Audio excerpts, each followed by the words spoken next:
Man United comeback is typical of Solskjaer's style, and that might be the problem.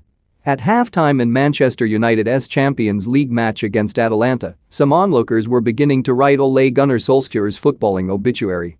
Solskjaer's team were 2-0 down against their depleted visitors, with Mario Pasalic opening the scoring and Maradaramal left free to head home a corner. And yet, when the final whistle blew, United and their manager were back on top thanks to Marcus Rashford, Harry Maguire and a winner from Cristiano Ronaldo. At this point, the result will feel like it means more than the performance, but it leaves plenty of questions still unanswered. It was typical of the Solskjaer era, with individual moments helping United recover after individual limitations put them in trouble to begin with, and that doesn't necessarily bode well. If the last year or so of Solskjaer's tenure has been characterized by the narrative around him changing from one week to the next, Wednesday night saw it flipped on its head over the course of 90 minutes. Former United midfielder Paul Scholes was left frustrated by the performance, suggesting on BT Sport that with a match against Liverpool on the horizon, no one can get too carried away about the club's fortunes.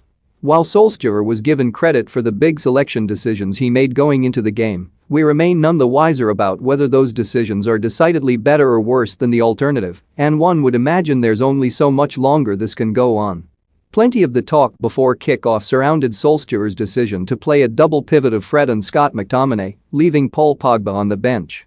However, once the dust settled, it could be argued that United won despite this decision, and not because of it, with Atalanta creating plenty of chances throughout the game.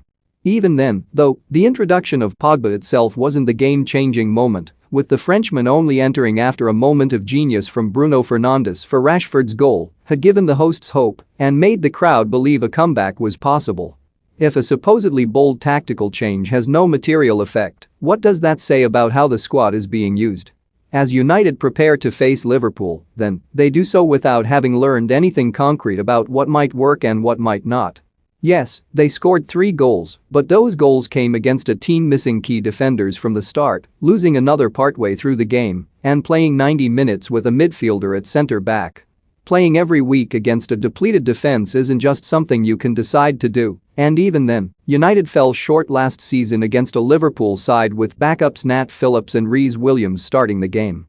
What's more, this is far from the first time we've seen United put in this kind of performance, and it's not even the first time this season.